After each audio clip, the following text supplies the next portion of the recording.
इंसान को बचाने, पापों से छुड़ाने, मृतकों को जिलाने मेरा मसीह आया।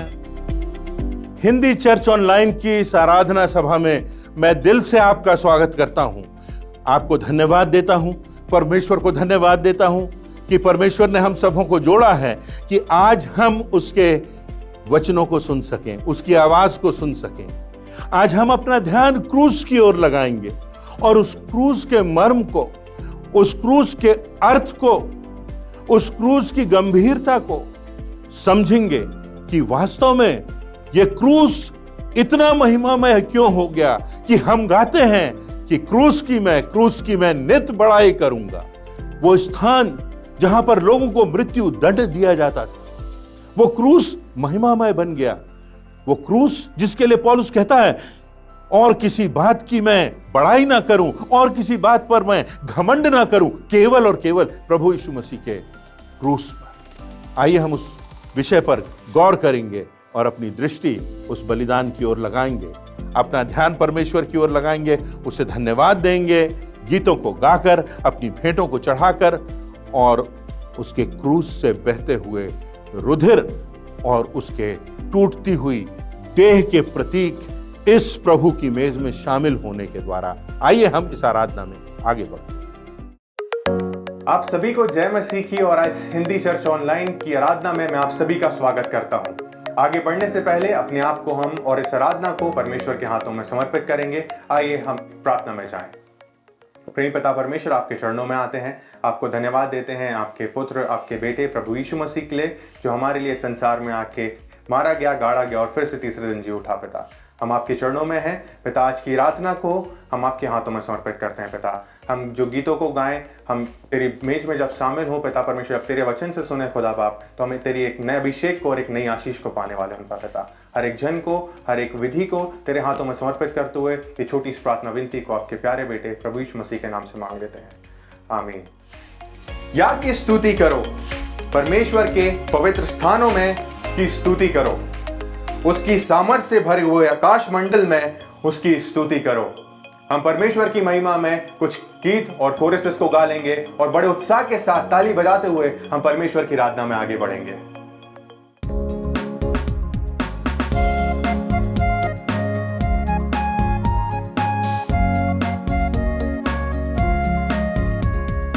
और किसी बात की बड़ाई ना करे, यीशु मसीह के क्रूस को छोड़। और किसी बात की बड़ाई ना करे, यीशु मसीह के क्रूस को छोड़। यीशु मसीह के क्रूस को छोड़ प्यारो, यीशु मसीह के क्रूस को छोड़।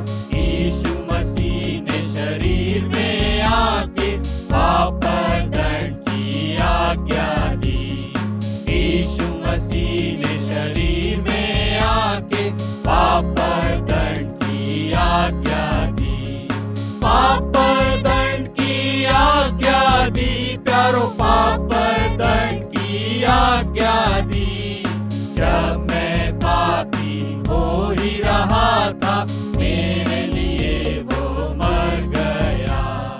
जब मैं पापी हो ही रहा था, मेरे लिए वो मर गया। मेरे लिए वो मर गया प्यारो, मेरे लिए वो मर गया। उसके संग जो हम दुख उठाएं, तो महिमा भी पाएंगे। उसके संग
पीछे न हटना कभी,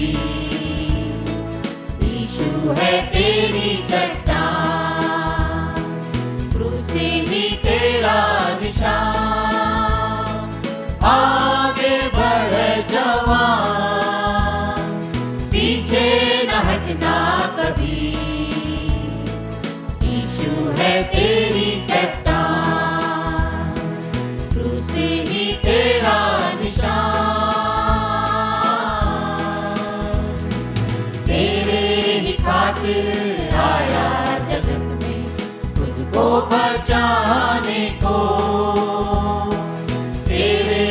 खातिर आया जगत में तुझको बचाने को। तेरे ही खातिर यीशु ने खोला, तेरे ही खातिर यीशु ने खोला मुक्ति के द्वार को, क्रूस ही तेरा निशान। आगे बढ़े जवान, पीछे न हटना कभी,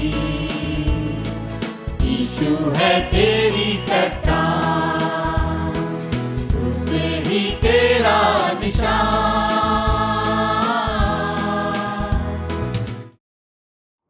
आज कुछ देर के लिए हम अपना ध्यान प्रभु यीशु मसीह के क्रूस की ओर लगाएंगे।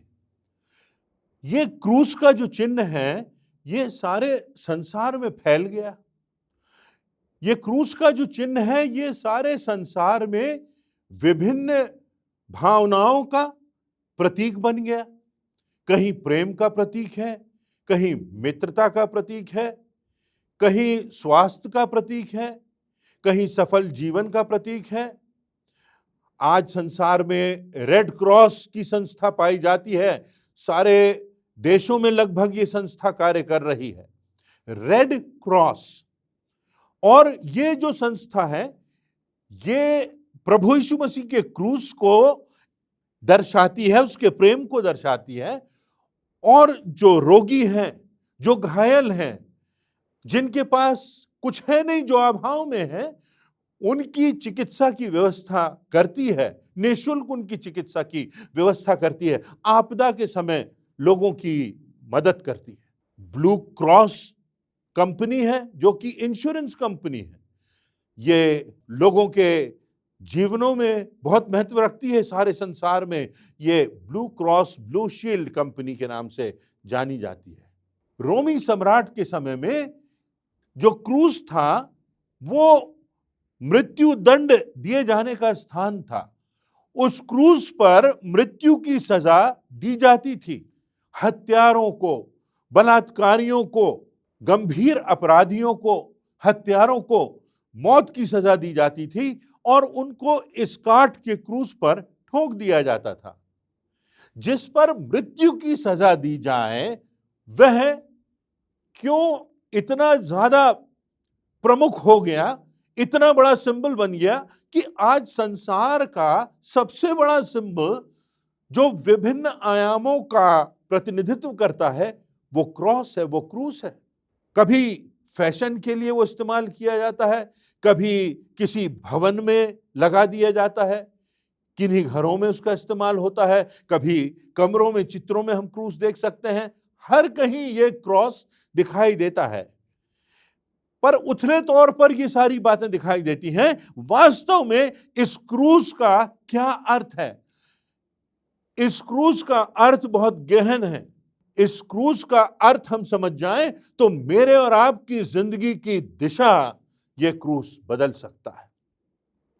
गलातियों को पत्र लिखते हुए पौलुस प्रेरित अपने 6वें अध्याय की 14वीं आयत में कहता है, पर ऐसा न हो कि मैं और किसी बात का घमंड करूं, केवल हमारे प्रभु यीशु मसीह के क्रूस का। अगर मुझे घमंड करना है इस संसार में, तो किसी और बात का घमंड ना करूं, किसी और बात की बड़ाई ना करूं, केवल प्रभु यीशु मसीह के क्रूस की। यही पौलुस प्रेरित पहला कुरिन्थियों उसका पहला अध्याय उसकी 22वीं और 23वीं आयत में लिखता है, यहूदी तो चिन्ह चाहते हैं और यूनानी ज्ञान की खोज में रहते हैं, परंतु हम उस क्रूस पर चढ़ाए गए मसीह का प्रचार करते हैं, जो यहूदियों के निकट ठोकर का कारण और अन्य जातियों के निकट मूर्खता है। इस क्रूस में कुछ है जो चिन्ह से और ज्ञान से बढ़कर है, और हम इस क्रूस का प्रचार करते हैं, इस क्रूस की कथा सुनाते हैं। आज हम कुछ बातें देखेंगे कि क्यों यह क्रूस इतना प्रमुख है। हम इसके अर्थ को समझेंगे।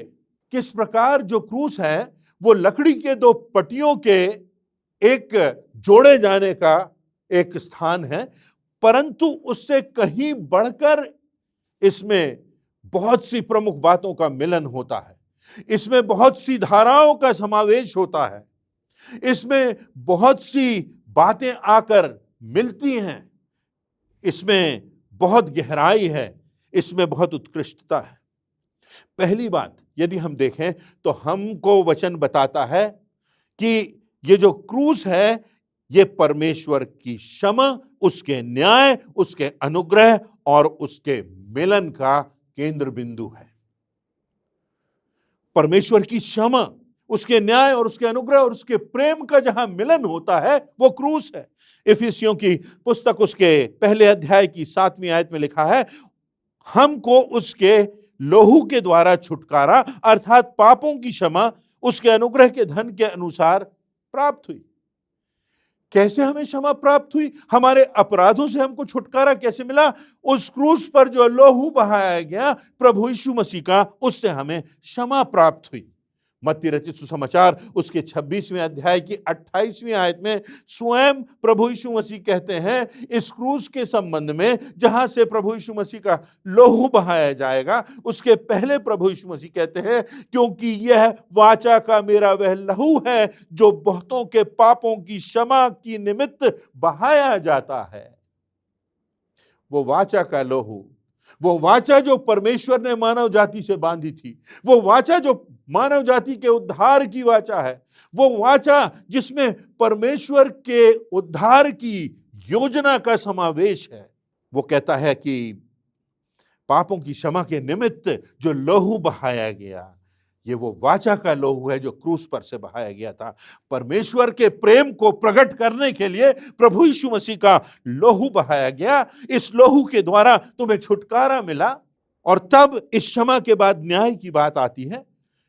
मीका भविष्यवक्ता 6वें अध्याय के 8वीं आयत में कहता है, हे मनुष्य, वह अर्थात परमेश्वर तुझे बता चुका है कि अच्छा क्या है, और यहोवा तुझे इससे छोड़कर और क्या चाहता है कि तू न्याय से काम करे, कृपा से प्रीति रखे और अपने परमेश्वर के साथ नम्रता से चले। कि तू न्याय से काम करे। हमारा परमेश्वर न्यायी है।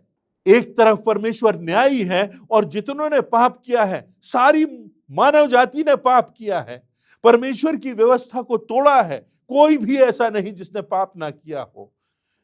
और परमेश्वर अगर न्यायी है और हमने पाप किया है तो हमें दंड मिलना चाहिए, परंतु परमेश्वर क्षमा करने वाला, प्रेम करने वाला, उद्धार देने वाला परमेश्वर है। और इसलिए उसने मनुष्यों को बचाने के लिए, मनुष्यों के पापों की कीमत चुकाने के लिए बचाना भी है, प्रेम भी प्रकट करना है, न्याय भी प्रकट करना है। तो क्या किया जाए? जो निर्दोष है, जो परमेश्वरत्व का भाग है, उसी प्रभु यीशु मसीह का लोहू क्रूस पर से बहाया गया, उसको क्रूस पर बलिदान कर दिया गया ताकि मेरे और आपके पाप क्षमा किए जाएं, हमको उद्धार मिल सके।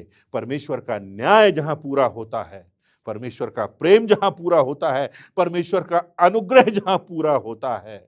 इफिसियों उसके 2 अध्याय की 8वीं आयत में लिखा हुआ है, क्योंकि विश्वास के द्वारा ही तुम्हारा उद्धार हुआ है, और ये तुम्हारी ओर से नहीं वरन परमेश्वर का दान है। ये परमेश्वर का अनुग्रह है। तुमने जब विश्वास किया कि प्रभु यीशु मसीह जीवते परमेश्वर का पुत्र और मेरा व्यक्तिगत मुक्तिदाता है, इस प्रभु यीशु मसीह ने क्रूस पर से अपना लहू बहाया, तो परमेश्वर का अनुग्रह तुम पर हुआ, और इस अनुग्रह के कारण तुमको उद्धार की भेंट मिली। तुमने ये उद्धार अर्जित नहीं किया, ये परमेश्वर के अनुग्रह से तुमको प्राप्त हुआ है, परमेश्वर की ओर से तुमको प्राप्त हुआ है। इफिसियों 1:7 में लिखा है, हमको उसमें उसके लोहू के द्वारा छुटकारा अर्थात पापों की क्षमा उसके उस अनुग्रह के धन से मिली है। उसके अनुग्रह के धन से हमको पापों की क्षमा मिली है। यह क्रूस है जहां परमेश्वर की क्षमा है, जहां परमेश्वर का न्याय है, जहां परमेश्वर का अनुग्रह है, जहां परमेश्वर का प्रेम है। जब प्रभु यीशु मसीह से पूछा गया कि सारी आज्ञाएं, जो सारी व्यवस्था है, उसका सारांश क्या है, तो मत्ती रचित सुसमाचार उसके 22वें अध्याय की 37 से 39वीं आयतों में प्रभु यीशु मसीह ने उत्तर दिया कि सारी जो व्यवस्था है, सारी जो बातें हैं, उनका सार ये है कि तू परमेश्वर अपने प्रभु से अपने सारे मन, अपने सारे प्राण और अपनी सारी बुद्धि के साथ प्रेम रख, और यह भी कि तू अपने पड़ोसी से अपने समान प्रेम रख। पहला यूहन्ना उसका 4 अध्याय उसकी 20वीं आयत, यदि कोई कहे कि मैं परमेश्वर से प्रेम रखता हूं और अपने भाई से बैर, तो वह झूठा है, क्योंकि जो अपने भाई से जिसे उसने देखा है प्रेम नहीं रखता, तो वह परमेश्वर से भी जिसे उसने नहीं देखा प्रेम नहीं रख सकता। और तब रोमियो 5 उसकी 8वीं आयत में लिखा है, परंतु परमेश्वर हम पर अपने प्रेम की भलाई इस रीति से प्रकट करता है कि जब हम पापी ही थे तभी मसीह हमारे लिए मारा गया। हमारे लिए मारा गया, इससे परमेश्वर का प्रेम प्रकट हुआ। कौन मारा गया? प्रभु यीशु मसीह मारा गया। कौन मारा गया? परमेश्वर का एकमात्र निर्दोष पुत्र हमारे पापों की खातिर मारा गया। और यूहन्ना 15 उसकी 13वीं आयत में लिखा हुआ है, इससे बड़ा प्रेम किसी का नहीं कि कोई अपने मित्रों के लिए अपना प्राण दे। प्रभु यीशु मसीह ने तो अपने दुश्मनों तक के लिए अपना प्राण निछावर कर दिया। यह क्रूस है जहां परमेश्वर की क्षमा का, उसके न्याय का, उसके प्रेम का और उसके अनुग्रह का मिलन होता है। यह क्रूस है।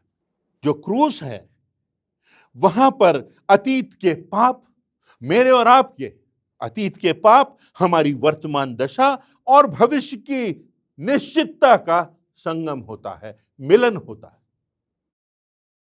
रोमियो की पुस्तक उसके 3 अध्याय की 23वीं आयत में लिखा है, इसलिए कि सबने पाप किया है और परमेश्वर की महिमा से रहित हैं। रोमियो 6:23, क्योंकि पाप की मजदूरी तो मृत्यु है, परंतु परमेश्वर का दान हमारे प्रभु यीशु मसीह में अनंत जीवन है। तो इस क्रूस में हम देखते हैं कि हमारे अतीत के पापों से हमको क्षमा मिली है, हमारी वर्तमान जो पापमय दशा है हम पर अनुग्रह हुआ है और हमें अनंत जीवन की निश्चितता प्राप्त हुई है। हमारे अतीत, वर्तमान और भविष्य का मिलन इस क्रूस पर होता है। यूहन्ना 5 और उसकी 24वीं आयत में एक बहुत आधारभूत और बहुत प्रमुख और उन्माद से भर देने वाली बात लिखी हुई है। प्रभु यीशु मसीह कहते हैं, मैं तुमसे सच सच कहता हूं कि मेरा वचन सुनकर मेरे भेजने वाले की जो प्रतीति करता है अनंत जीवन उसका है और उस पर दंड की आज्ञा नहीं होती, परंतु, मेहरबानी से ध्यान से सुनिए, परंतु वह मृत्यु से पार होकर जीवन में प्रवेश कर चुका है। जिस पर दया हुई, जिसको क्षमा मिली, जिस पर अनुग्रह हुआ, जिससे परमेश्वर ने प्रेम किया, वो तो मृत्यु से पार हो चुका। ये कहां हुआ? ये क्रूस पर हुआ। और इसीलिए रोमियो उसके 8वें अध्याय की पहली आयत में लिखा है, सो अब जो मसीह यीशु में है उन पर दंड की आज्ञा नहीं रही। अब प्रभु यीशु मसीह में जो है उस पर दंड की आज्ञा नहीं रही। इस क्रूस पर हमारे पापों को जड़ दिया गया, ठोक दिया गया। हमारे पापों को प्रभु यीशु मसीह के साथ उसके बलिदान से हमारे पापों को हमसे मुक्त कर दिया गया और उसके पुनरुत्थान के द्वारा हमें अनंत जीवन प्राप्त हुआ। और अब जो मसीह यीशु में हैं उन पर दंड की आज्ञा नहीं। तीसरी बात, इस क्रूस में हम जो परमेश्वर की संतान हैं, हमारा पिता से मिलन है। हम पापों में पड़ गए, हमने परमेश्वर की व्यवस्था को तोड़ा, हमने उसकी वाचा का उल्लंघन किया, हम उससे दूर चले गए, हमारे और परमेश्वर के बीच में एक खाई आ गई। और तब जब प्रभु यीशु मसीह का बलिदान इस क्रूस पर हुआ, तो इस क्रूस पर बलिदान के द्वारा हमारा परमेश्वर के साथ मिलन हुआ। यह क्रूस वो स्थान है जहां खोए हुए पुत्रों का, उसकी खोई हुई संतान का पिता के साथ मेल हो जाता है, क्योंकि प्रभु यीशु मसीह ने हमारे पापों की कीमत चुका दी, उसका रक्त बह गया, उसका बलिदान हो गया। चौथी बात, क्रूस वो मिलन का स्थान है जहां मौत का समापन और अनंत जीवन का प्रारंभ होता है।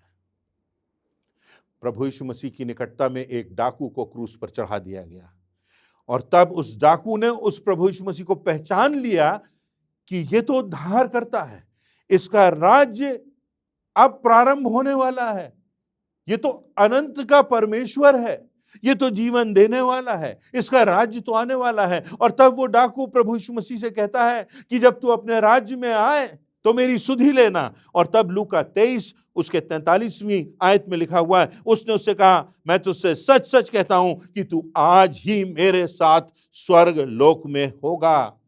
यूहन्ना 11:26, जो कोई जीवता है और मुझ पर विश्वास करता है वह अनंत काल तक ना मरेगा।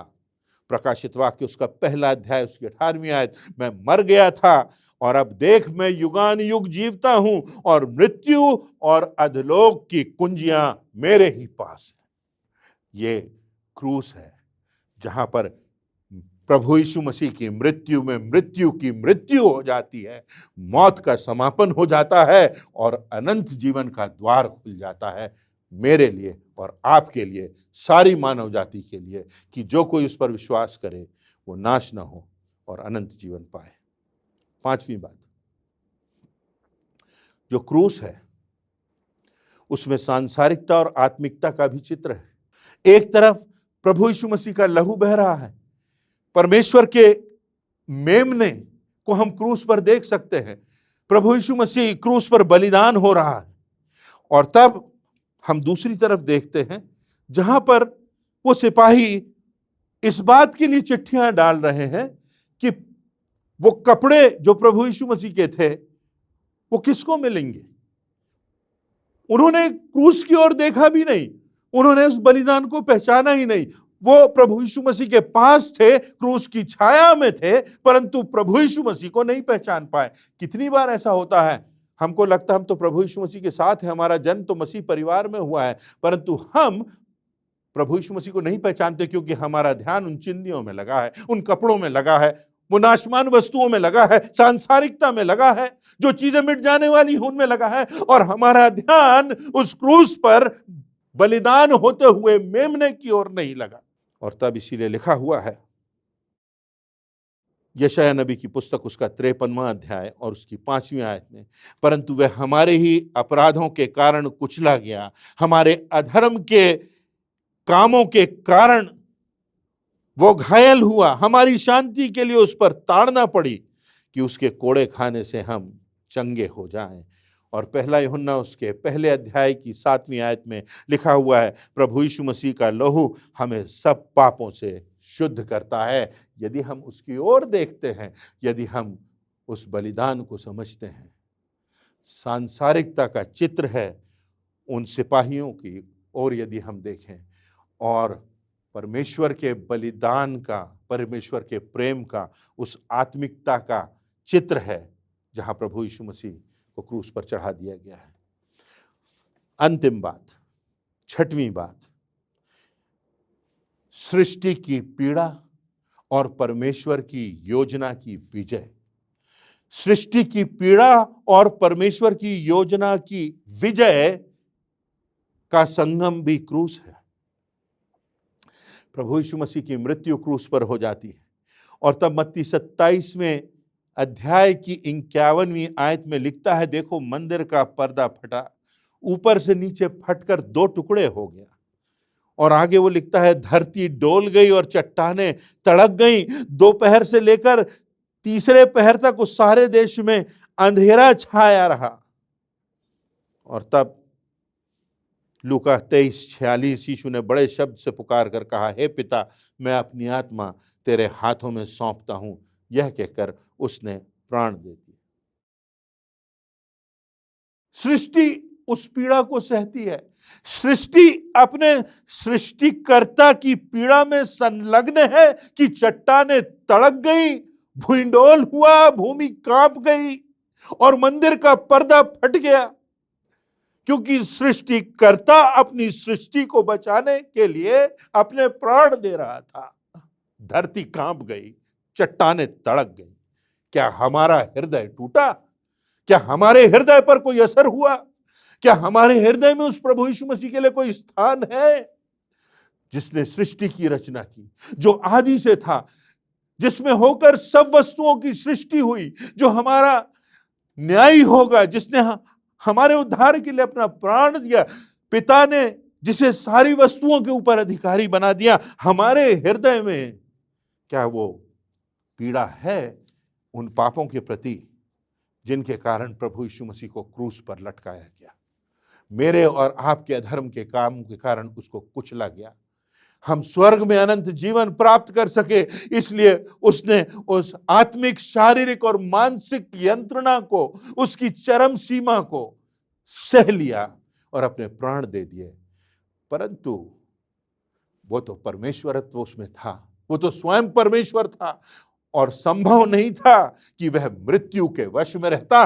मृत्यु उसके वश में हो गई। प्रभु यीशु मसीह पुनर्जीवित हुआ, उसका पुनरुत्थान हुआ और आज भी हमारा प्रभु यीशु मसीह जीवित है, स्वर्ग के सिंहासन पर विराजमान है। क्यों?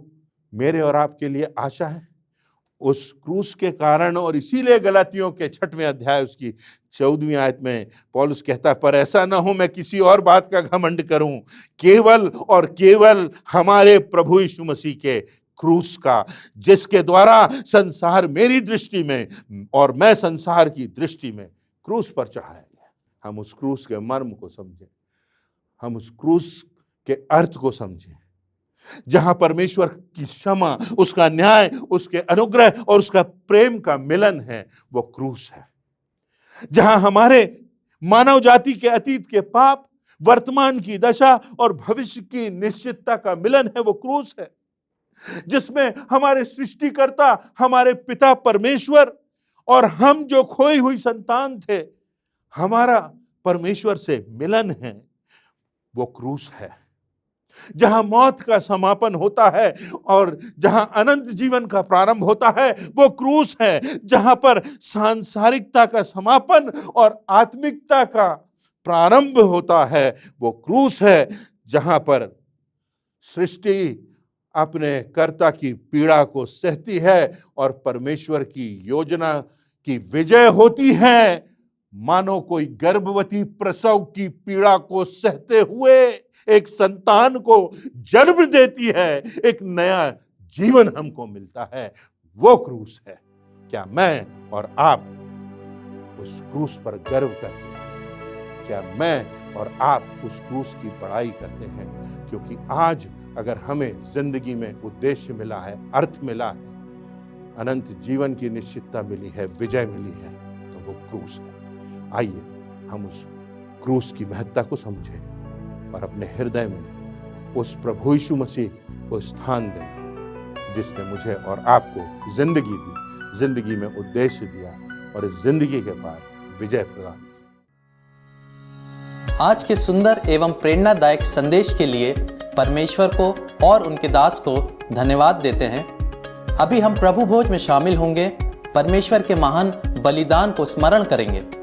प्रभु की मेज में सम्मिलित होने से पहले हम अपने मनों को तैयार करें इस गीत के द्वारा।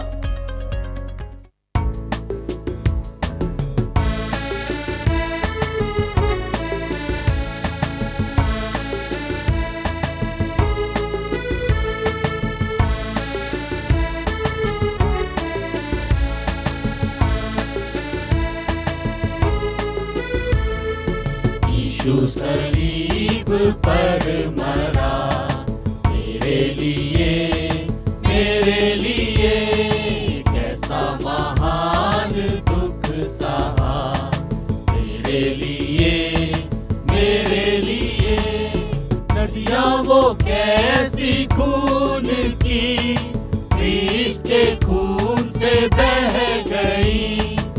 नदियां वो कैसे खून की प्रीत के खून से बह गई। धुल गए पाप मिट गए दाग, धुल गए पाप मिट गए दाग। यीशु क्रीस्त के लहू से, यीशु सलीब पर मरा। मेरे लिए कैसा महान दुख सहा। मेरे लिए धो डालो आज पापों को, दिल से मिटा लो दागों को। धो डालो आज पापों को, दिल से मिटा लो दागों को। हो जाओ साफ तन मन से आज, हो जाओ साफ तन मन से आज। यीशु क्रीस्त के लहू से, यीशु सलीब पर मरा। मेरे लिए कैसा महान दुख सहा। मेरे लिए प्रभु यीशु मसीह ने जिस रात वह पकड़वाया गया, उसने रोटी ली और धन्यवाद करके उसे तोड़ी और कहा, ये मेरी देह है जो तुम्हारे लिए है, मेरे स्मरण के लिए यही किया करो। इसी रीति से उसने ब्यारी के पीछे कटोरा भी लिया और कहा, यह कटोरा मेरे लहू में नई वाचा है, जब कभी पीते हो तो मेरे स्मरण के लिए यही किया करो। आइए हम इस ब्यारी के लिए परमेश्वर को धन्यवाद देंगे और प्रार्थना करेंगे। हमारे जीवते सामर्थ्य पिता परमेश्वर, तेरा धन्यवाद देते हैं, तेरी प्रेम, तेरी दया और तेरे अनुग्रह के लिए। हम जैसे पापियों के खातिर तूने अपने आप को बलिदान कर दिया, ताकि तेरे बलिदान के द्वारा हमने अनंत जीवन को प्राप्त किया है। धन्यवाद देते हैं इस ब्यारी के लिए पिता परमेश्वर, जो तूने हमारे लिए ठहराई है कि हम अपने जीवन का मूल्यांकन करें और इस विधि में हम शामिल हो, जिससे तेरे नाम को महिमा मिले। पिता, इस ब्यारी पर तेरा आशीष, तेरा अनुग्रह और तेरी दया चाहते हुए इस विनती को यीशु मसीह के नाम से मांगते हैं, आमीन। आइए, प्रभु की मेज तैयार है। जिन्होंने प्रभु यीशु मसीह को उद्धारकर्ता स्वीकार किया है और बपतिस्मा लिया है, इस मेज में शामिल हों।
आइए हम सब अपने स्थानों पर खड़े हो जाएं।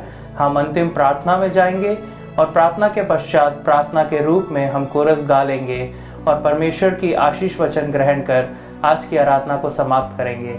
आइए हम प्रार्थना करें। प्यारे पिता परमेश्वर, हम धन्यवाद देते हैं आज के इस पवित्र दिन के लिए जो आपने हम सबों के जीवनों में प्रदान किया। हम धन्यवाद देते हैं हिंदी चर्च ऑनलाइन के लिए, जिसके माध्यम से हम निरंतर हर सप्ताह तेरी आराधना और स्तुति करते हैं। हम धन्यवाद देते हैं आज के वचन के लिए जो हमने आपके दास के द्वारा सुना। इस वचन के माध्यम से आराधना में जुड़े प्रत्येक जन के जीवन आशीषित और लाभान्वित होने वाला हो सके। हम आने वाले सप्ताह को आपके हाथ में सौंपते हैं। हमारे कार्य और चाल चलन आपके नज़रों में ग्रहण योग्य होने वाला हो सके और हमारा जीवन दूसरों के लिए ठोकर का नहीं बल्कि आशीष का कारण ठहरने वाला हो सके। एक बार पुनः हम सारी बातों के लिए परमेश्वर पिता को धन्यवाद देते हैं। इस छोटी सी विनती प्रभु यीशु मसीह के नाम से मांगते हैं, आमीन। क्रूस के पास तू मुझे रख, यीशु प्यारे त्राता, पापी वहाँ सोते से मुक्ति में मुक्ति पाता। क्रूस की मैं एक बड़ाई करूँगा, जब तक मैं आनंदित हूँ, आना पहुँचूँगा। आइए हम परमेश्वर की आशीष ग्रहण करें।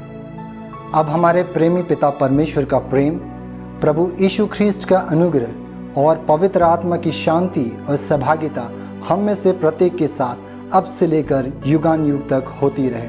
आमीन।